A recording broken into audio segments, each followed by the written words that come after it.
Pure दूध है तो आप अब बेचने के लिए 5 यूनिट दूध का पैसा खर्च कर रहे हो और मिश्रण को 10% कीमत बढ़ाकर बेचता है, यानी कि पहले अगर 10 का भाव था वही भाव अब कितने का कर दिया? 11 का। यानी कि अगर आप देख रहे हो तो 40 से कितना आ रहा है? 55। कितने का मुनाफा हो रहा है? 15 का। किसके रेस्पेक्ट में? 40 के रेस्पेक्ट में गुणा 100।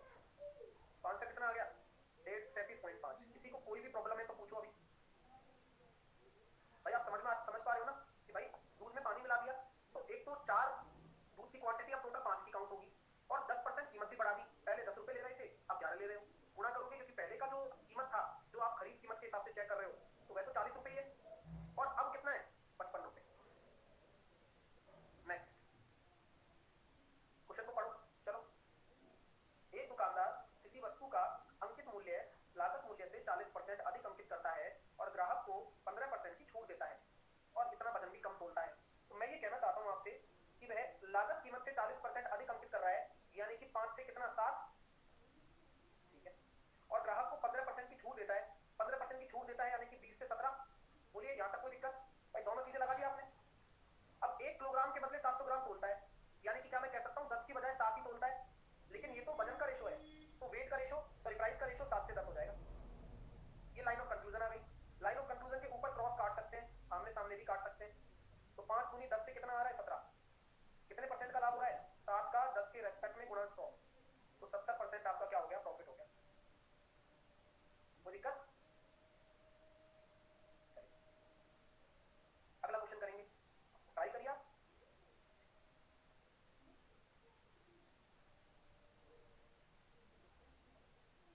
बेईमान दुकानदार सामान खरीदते समय 20% और सामान बेचते समय 40% की ठगी करता है। अभी ध्यान रखना, अब मैं चाहूंगा कि आप सही रेशो बना के दिखाएं। और वह अपने माल को 10% हानि पर बेचने का वादा करता है, तो लाभ निकाल लो। ठीक है, आप पहले मुझे बताओ कि खरीदते वक्त अगर 20% की गड़बड़ कर रहा है, यानी कि 5 से 6 लेकर आ रहा होगा और यही चलेगा। बेचते समय 40% की कर रहा है, यानी कि गड़बड़ कर रहा है, यानी कि 5 से आपको वह कितना दे रहा है? 3 दे रहा है। तो आपका प्रॉफिट का रेशो कितना हो जाएगा? 3 से 5। किसी को कोई दिक्कत? और 10% की हानि भी हो रही है तो वो कोई दिक्कत नहीं है। लाइन ऑफ कंक्लूजन के नीचे 5 से 5 काटा, 3 से काटा 6 को 2 बार, 2 से काटा 10 को 5 बार, तो कितना निकल कर आ रहा है? 5 से 9। 4 का प्रॉफिट है, 5 के रेस्पेक्ट में है, गुणा 100 है। तो कुल मिलाकर जो आपका परसेंटेज आ गया प्रॉफिट का 80% आ गया। क्लियर? अगला करिए, आराम से बनाइए। ये बेईमान दुकानदार के जो केस होते हैं वो सक्सेसफुली चलते हैं सारे। एक दुकानदार अपने माल पर क्रय मूल्य से 80% अधिक अंकित करता है, ग्राहक को छूट भी देता है, 1 किलोग्राम की बजाय 20% अधिक वजन मिलता है अच्छा खरीदते समय, और बेचते समय 10% कम। बनाओ, चलो आप बनाओ।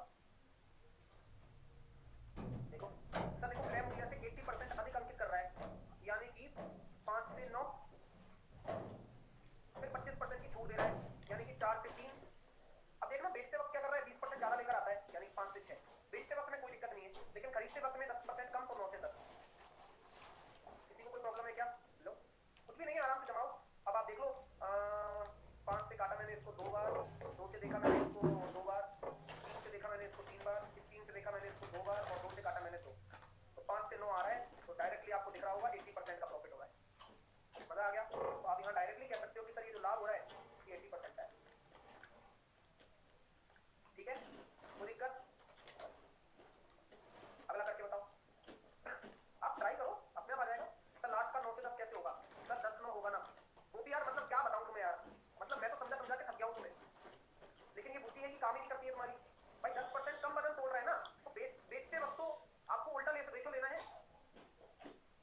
कल भी बताया था, परसों भी यही बात बता रहा हूँ, लेकिन पता नहीं क्या दिमाग में ओके सर से काम नहीं चलेगा। आप ये बताओ कि दिक्कत क्यों आ रही है इतनी, मेरे को ये बताओ। दिमाग कहाँ है? रिवीजन करते हो नहीं करते हो? जाकर क्या प्रॉब्लम क्या है बताओ। और रोज यही क्वेरी है, इसका साक्षी तो आप भी है, सारे के सारे स्टूडेंट जानते हैं, यही रोज पूछता है एक ही क्वेश्चन। हाँ, एक ये पूछता है करमजीत कि उल्टा क्यों करते हैं, जबकि इसको 6 बार से बता चुका हूँ। कल भी बताया था कि उल्टा क्यों करते हैं और पिछली क्लास में बताया था। चलिए अब इस क्वेश्चन को बनाइए आप।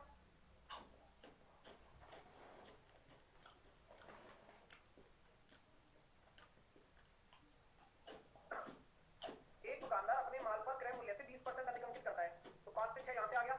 ग्राहक को 10% की छूट देता है, अब 10 से 9 आएगा क्योंकि डिस्काउंट है ये तो। ठीक है, सामान बेचते वक्त 1 किलोग्राम की बजाय 900 ग्राम का इस्तेमाल करता है बेचते समय, यानी कि 9 से 10 आएगा, क्योंकि आप 10 से 9 बोल रहे हो तो आप 9 से 10 लगाओगे यहाँ। और खरीदते वक्त 1100 लाता है, यानी कि भाई 10 से 11।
ये मोड कोई नहीं देखो कोई दिक्कत या डाउट या कोई परेशानी है तो आप खुद डिस्कस करो, क्योंकि यार कोई दिक्कत नहीं है, आराम से आप समझ पा रहे हो तो और इजीली तो करके लोगे, बता इतना रहा मुझे कि भरोसा हम है। दी करना है दो बताओ कोई इशू, इजीली कर पाएगा आप। सर तो 15 मैं किलोग्राम का तो 28 है मुझे ना, बहुत पड़ो यार क्या आदमी हो यार, का जन खाना मुझे मुझे को लाइफ को अच्छे से पड़ो पढ़ना ही नहीं आ रहा है तुम्हें, मैं क्या करूं बताओ, जैसे कोई खाओ पढ़ ना सुनो, यहाँ यहाँ कहाँ लिखा हुआ है कि 15 किलोग्राम का 28 है, बताओ यहाँ ये कहाँ लिखा हुआ है कि 15 किलोग्राम का 28 है, ये बताओ पहले। वहां लिखा हुआ है कि 15 किलोग्राम लिया 28 रुपए के भाव से, ये लिखा हुआ है, वो तो भाव है 28 रुपए पर केजी प्रति किलोग्राम का भाव, तो चाहे वो 15 किलोग्राम का हो चाहे 50 किलोग्राम का हो, हमें क्या लेना देना है, हमें तो पर किलोग्राम के भाव से मतलब है। सर 4 से मल्टीप्लाई क्यों किया, 4 से मल्टीप्लाई क्यों किया, कितने रुपए का लाभ हो रहा है, 4 रुपए का, कितने पर, 1 किलोग्राम की बात है पूरी, तो 14 किलोग्राम पर कितने होगी, 56 रुपए की, मतलब कौन सा लॉजिक पूछते हो, ये खुद सोचा करो आप पहले। सर 28 को 7 के इक्वल क्यों किया, तो फिर 7 के इक्वल नहीं करूंगा तो किसके इक्वल करूंगे बताओ आप, है मैनेजर, 7 के इक्वल नहीं करूं तो किसके इक्वल करूं, 8 के करूं, 8 के इक्वल क्यों करूं भाई, 8 को ये वजन है, वजन को पैसे के बराबर कैसे कर दूं, ये तो वजन का रेशो है, तो वजन के रेशो को पैसे के रेशो के बराबर कैसे करूं ये बताओ पहले, हाँ जल्दी बताओ यार, दिमाग चल गया तो चल गया तुम्हारा, अभी तो डाउट क्लियर होगा ना तुम्हारा, अब जल्दी बताओ कहां गए।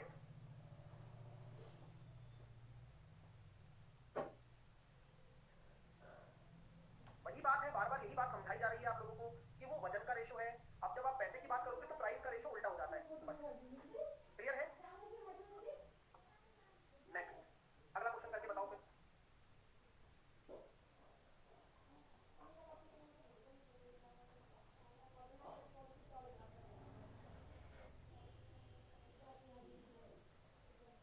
Very good.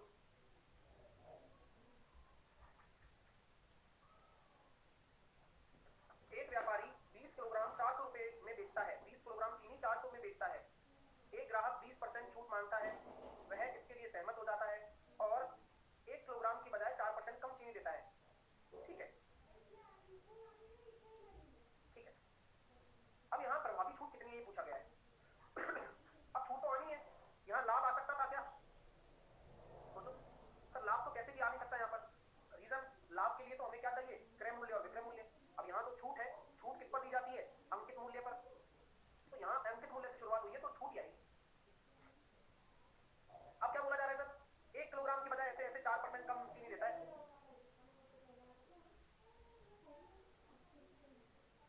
अब क्या करोगे आप, जब 4% अगर कम चीनी दे रहा है तो 1 किलोग्राम का 4% कितना होगा, 40, यानी कि 1000 ग्राम की जगह वह 960 ग्राम देगा, 4 से काटोगे 25, 4 से काटोगे 24, यानी कि आपका ये प्रॉफिट हो जाएगा 24 से 25, उल्टा कर दिया, ठीक है। अब ये कितना आ रहा है, 5 से काटा मैंने 5 बार, 4 से काटा मैंने कितनी बार, 6 बार, 6 से 5, और आंसर कितना आ गया, 1/6 गुणा 100, 16.66%। मजा आ गया, ये आप कर सकते थे। अब आपके दिमाग में ये डाउट नहीं आना चाहिए कि सर 400 रुपए का क्या करूंगा, कोई लेना देना नहीं है, क्योंकि ये आपका एमआरपी है और ये आपका सेलिंग प्राइस है, तो आप इफेक्टिव डिस्काउंट अब देख रहे हो आप, क्लियर, ऐसे निकाला है और इतनी प्यारे तरीके से कितने बड़े बड़े प्रश्नों का आंसर दे डाला है आपने, तो आप सर 24 से 25 कर दिया था, 24 से 25 ही तो करना है, तो ठीक है।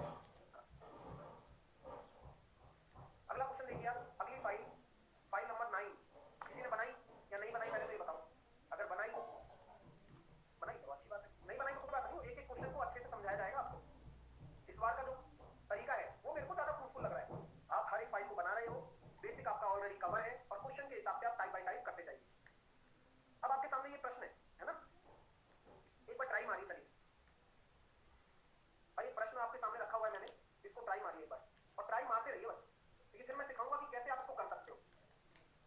चलो सर,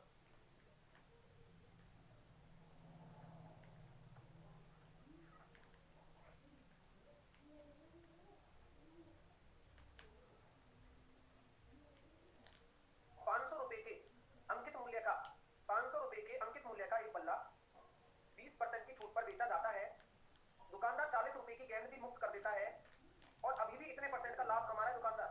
अब क्वेश्चन को जरा समझना और आपके उद्देश्य की पूर्ति करता हूं मैं 2 सेकंड के अंदर अंदर।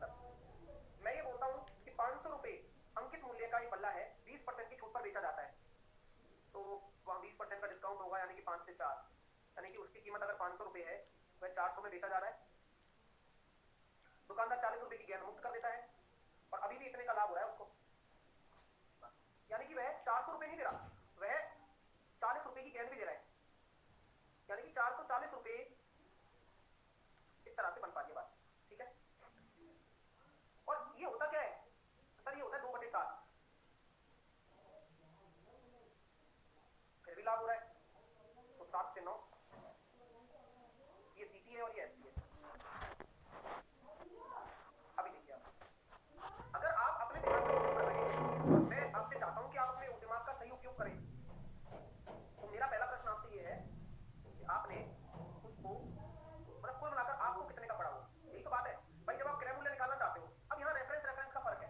रेफरेंस का फर्क मतलब मैं बताता हूँ, आप बात कर रहे हो एक शॉपकीपर पर,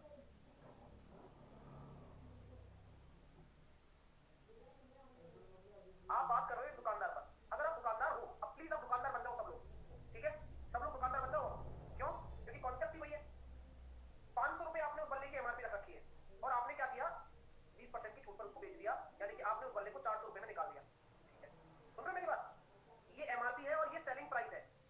ये सेलिंग प्राइस आपका ही तो है और ग्राहक के लिए क्या है, कॉस्ट प्राइस। भाई ग्राहक खरीदेगा तो कॉस्ट प्राइस, ठीक है। आपके लिए क्या है, 400, और आप ही तो हो दुकानदार हो, तो 40 रुपए की गेंद भी आप मुक्त कर रहे हो। मतलब इतने आप दातार हो, इतने आप दानवीर हो कि आपने सोचा कि यार 400 रुपए का पड़ रहा है, डिस्काउंट तो दे दिया, चल चल ऐसा कर 40 रुपए की गेंद और ले जा। 40 रुपए कीमत की आपने गेंद भी दे दी उसको, यानी कि कुल मिलाकर आपके हिसाब से तो आपने इसको कितने में बेचा है, आपके हिसाब से आपने उसको 360 में तो बेचा है। गलत कह रहा हूं तो बताओ, 360 ये किसके हिसाब से है, आपके हिसाब से। सामने वाला क्या सोचकर दिमाग चला रहा होगा, मैं तो 440 का सामान लेकर आ गया। ये किसके हिसाब से है, ग्राहक के हिसाब से। तो 440 जो आप लिख रहे हो वो ग्राहक के हिसाब से, 360 रुपए दुकानदार हो आप सब, ध्यान रखना आपके हिसाब से, अच्छी बात है। और उसे अभी भी इतने का लाभ हो रहा है, किसे, उस दुकानदार को अभी भी लाभ ही हो रहा है। और वो लाभ कितना था, 7 से 9, अभी बताया था 2/7 होता है, तो 9 ही तो विक्रय मूल्य है। तो ये विक्रय मूल्य एक्चुअल 360 के बराबर है, यानी कि 280 रुपए उसका क्रय मूल्य होगा और ये 280 बल्ले का क्रय मूल्य है। समझ में आया? तो ये आपको जो व्यू दिखाया गया है 40 रुपए का, वो थोड़ा ट्विस्ट वाला था, तो वही मैंने बताया, ठीक है। नेक्स्ट, अब ट्राई करिए अगला क्वेश्चन।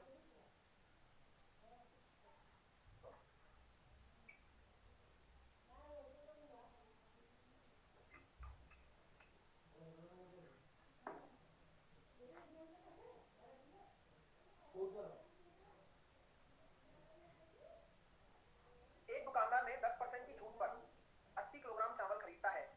इसके अलावा प्रति 20 किलोग्राम चावल की खरीद पर 1 किलोग्राम चावल मुफ्त ले जाता है। अब देखना, 10% की छूट पर खरीदा, 10 से 9, और 20 किलोग्राम की खरीद पर 1 किलोग्राम मुफ्त चावल मुफ्त, 20 किलोग्राम की खरीद पर 1 किलोग्राम मुफ्त, ठीक है। तो लाभ निकालना है आपको। तो आप मुझे बताओ, 80 किलोग्राम आप खरीदते हो और हर 20 किलोग्राम पर 1 किलोग्राम है, तो आप कितना ले जाओगे, 84 केजी, ठीक है। बाकी इतना मुझे पता लग रहा है कि अगर आप यूं लगाते हो, 4 किलोग्राम एक्स्ट्रा की बात हम कर रहे हैं, और इस क्वेश्चन में ट्विस्ट बहुत बड़ा है कि आप अगर परसेंटेज की बात कर रहे हो, तो यहां पर आप ये सोच सकते हो सर कि 10 से 9 हो गया, 20 किलोग्राम चावल खरीद पर 1 किलोग्राम मुफ्त, यानी कि 1/21, डिस्काउंट यही होगा, 21 से कितना, 20, ठीक है, ठीक है ना। 21 से कितना हो गया, 20 हो गया, ठीक है सर। या फिर मैं इस क्वेश्चन को इस तरह से ले जाऊं, सर 1/20 कैसे आया, 1/20 तो लिखा नहीं है, लेकिन वो भी देखो दिमाग चला रहा है अब आगे आगे कि भाई वैसे अगर समझ में आ जाए तो मैं गलत ही लिखूं, है, ठीक है। चलो दूसरे तरीके से कर सकते हैं। 80 किलोग्राम 20 किलोग्राम ये है, ऐसी ऐसी भाव है। आप मुझे बस ये बताओ, 80 किलोग्राम चावल है आपके पास, मैंने मान लिया 80 रुपए के, 1 किलोग्राम 1 रुपए का मान रहा हूं, तो आप उसको कितने में बेचोगे,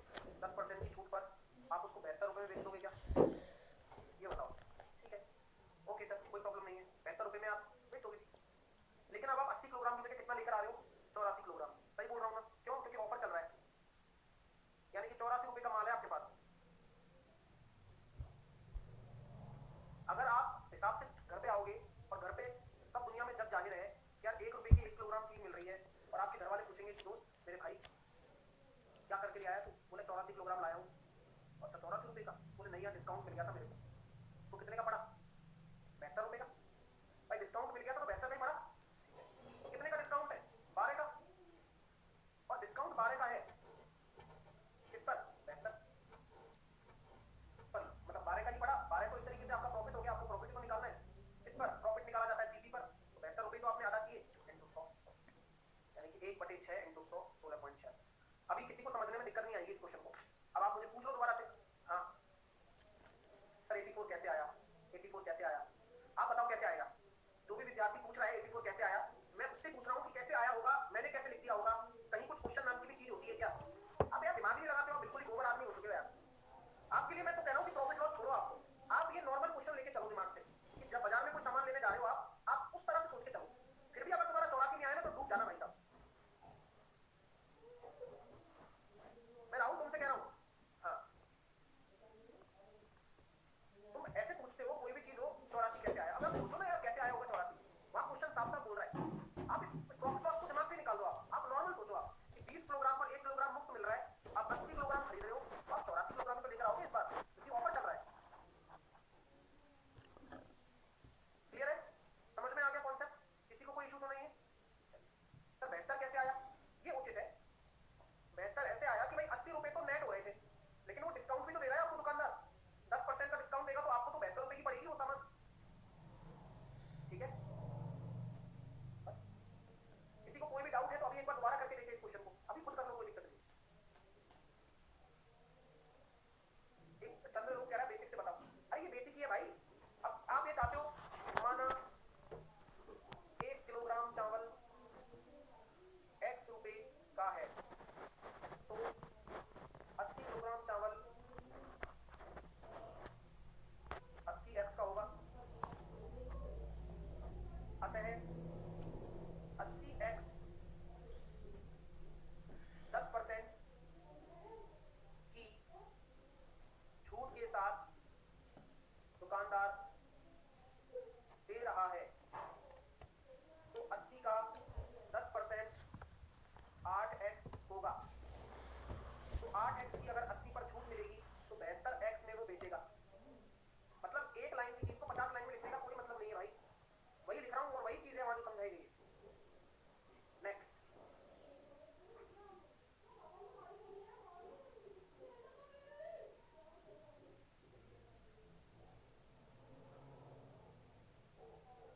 एक दुकानदार 2% की छूट देता है, 6 वस्तुओं की खरीद पर 1 वस्तु मुफ्त मिलती है, वह लेन देन में 40% का लाभ अर्जित करता है, तो क्रय मूल्य से कितना अधिक अंकित किया होगा? बहुत बढ़िया क्वेश्चन है। अब मेरी बात सुनो, मान लो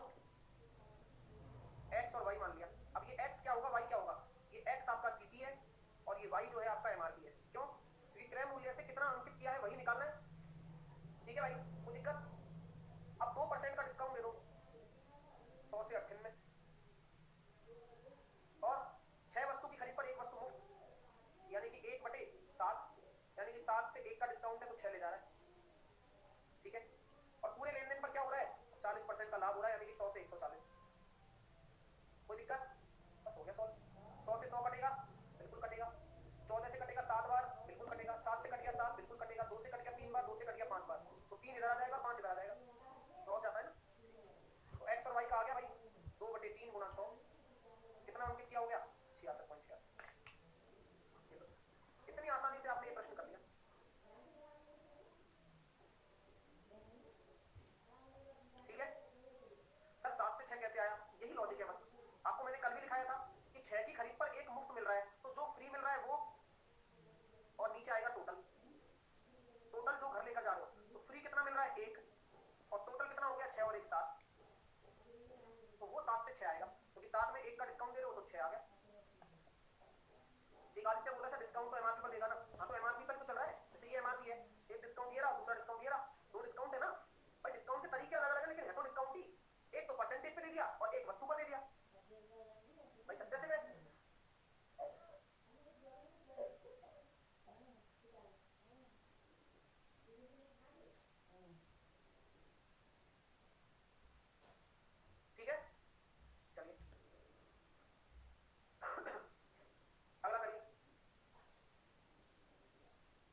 अरे अंदर अब देखो, अरे भाई 100 एमआरपी होगा ना सर, किसने क्या बोल दिया? जो कुछ भी हो, हमें क्या लेना देना है? हमें डिस्काउंट देने से मतलब है। एक डिस्काउंट ये रहा, दूसरा डिस्काउंट ये रहा, खत्म बात। और डिस्काउंट एमआरपी पर आता है, बस सक्सेस केस लगा दो, और कुछ नहीं करना आपको।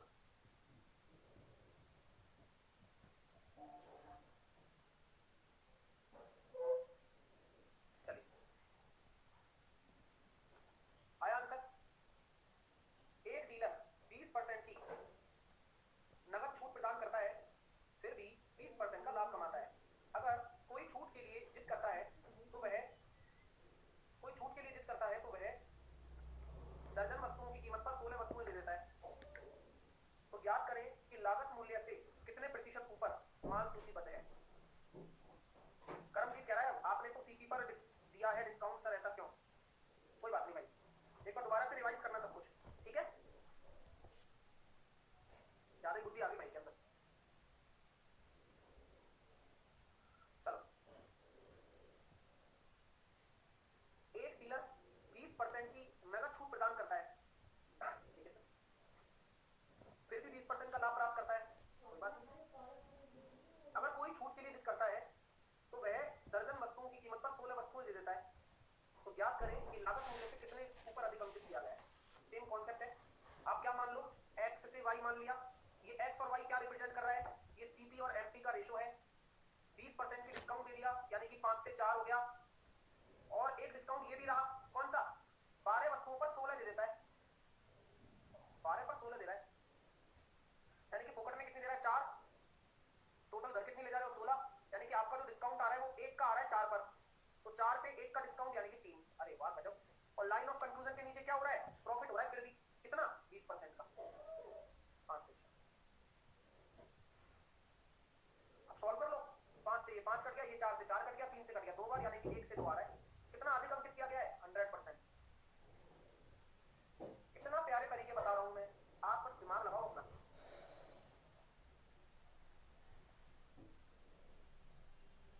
एक बच्चा कह रहा है आपको कैसे समझ आ रहा है कि ये कंसेप्ट लगाना है? क्योंकि मैं तुम्हें पढ़ा रहा हूं ना, इसलिए। हाँ, अब तुम्हें भी समझ में आ रहा है ये कंसेप्ट लगाना है, क्योंकि आप पहली बार पढ़ रहे हो ना, इसलिए। कॉमन सेंस है भाई। आप जब भी इस तरह के डिस्काउंट के क्वेश्चन देखोगे तो सक्सेसिव केस लगता है। और यहां आपको पता लग रहा है ना ये बात कि लागत मूल्य से कितना अधिक अंकित करना है, ये लिखा हुआ है ना, देखो। तो यहां आपको हमेशा किससे मतलब है? हमेशा सीपी और एमपी से मतलब है। भाई आप मार्कअप करके रख रहे हो, तो ये सीपी एमपी का ही तो क्वेश्चन हो गया। बस एमपी पे डिस्काउंट देते जाओ और नेट प्रॉफिट आ जाएगा, ठीक है? सर सीपी पर डिस्काउंट क्यों? अरे कहां है सीपी पर डिस्काउंट यार? कहां है सीपी पर? एमआरपी पर डिस्काउंट है। ये एमआरपी पर डिस्काउंट है। कोई भी चीज अगर सक्सेसिव में लगती है तो यूं चलती है, वो ऐसे चलती है। अब ये एमआरपी है, इस पे 2 डिस्काउंट दे दिया लगातार, क्योंकि 2 डिस्काउंट मिल रहे हैं, एक तो 20% का और एक वस्तुओं वाला, और फिर भी लाभ हो रहा है। फिर भी लाभ हो रहा है, तो 20% का लाभ 5 से 6, क्योंकि लाइन ऑफ कंक्लूजन के नीचे प्रॉफिट आता है। अगला करिए। अब ये भी सक्सेसिव है, बुद्धि लगाओ यार।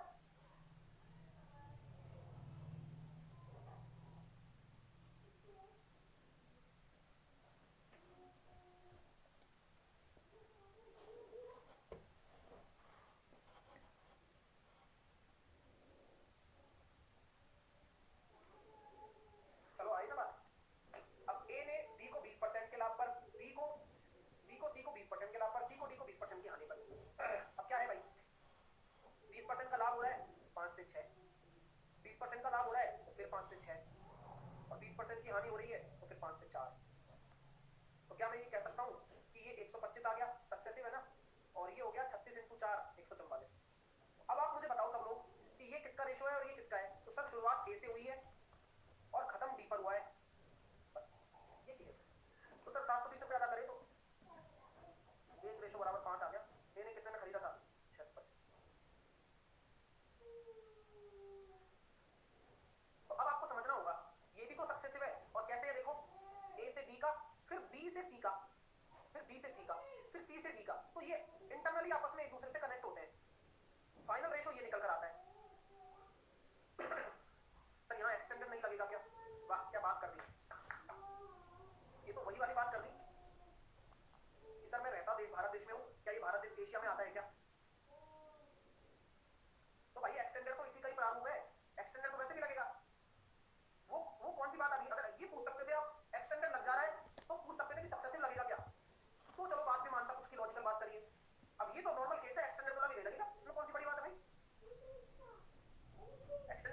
यही तो इसका लॉन्ग फॉर्म है, सिंपल सी बात है।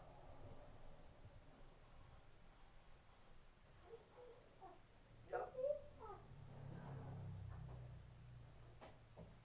अभी क्या कह रहा था मिडिल का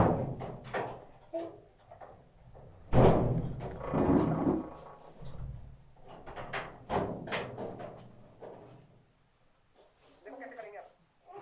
ए ने बी को 20% के लाभ पर, देखो ये 5 से 6 हो गया। इसके नाम लिखो फटाफट, मैं अगले पेज में ले जा रहा हूँ, ठीक है।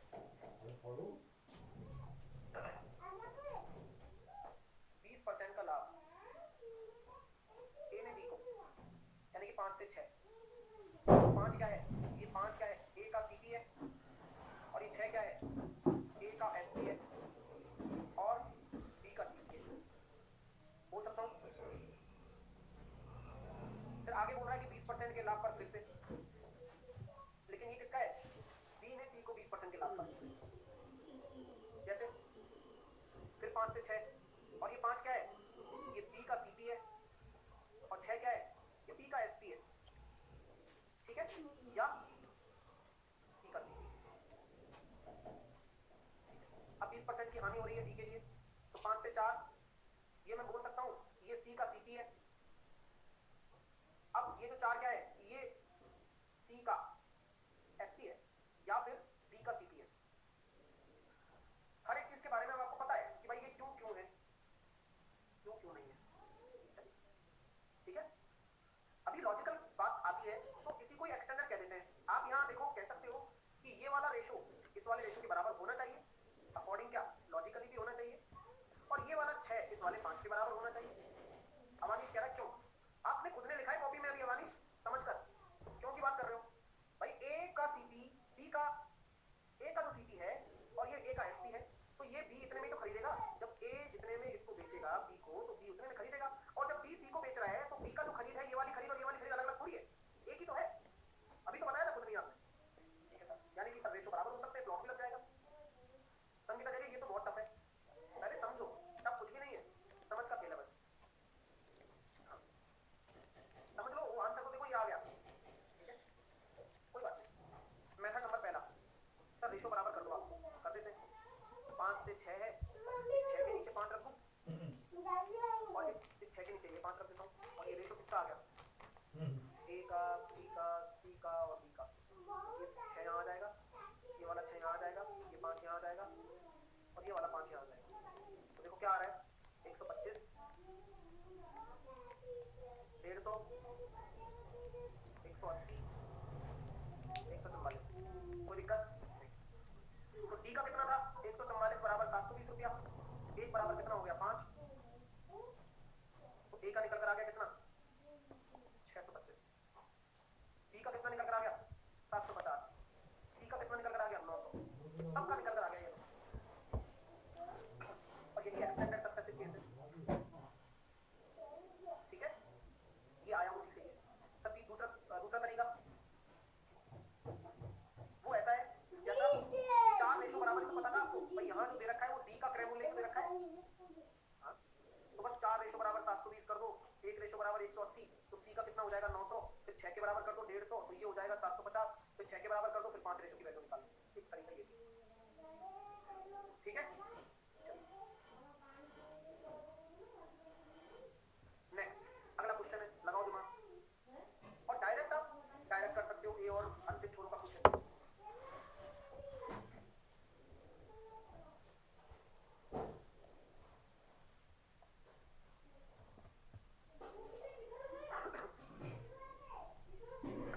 क्या बोला जा रहा है सर, ए ने एक रेडियो खरीदा, ठीक करने के लिए 110 रुपए खर्च किए, फिर उसने उसे 20% के लाभ पर बी को बेच दिया। अब बी ने सी को और सी ने डी को, देखते हैं सर। अब यहाँ क्वेश्चन को यहाँ से शुरू करो आप, 20% के लाभ पर बी को बेचा, 5 से 6, 10% की हानि यानी कि 10 से 9, और 10% का लाभ यानी कि 10 से 11। क्वेश्चन को पढ़ लो, समझ लो, कोई दिक्कत। ये आ रहा है 500, और ये कितना आ रहा है 9 की 54 गुणा 11 594, और ये किसके बराबर है 1128।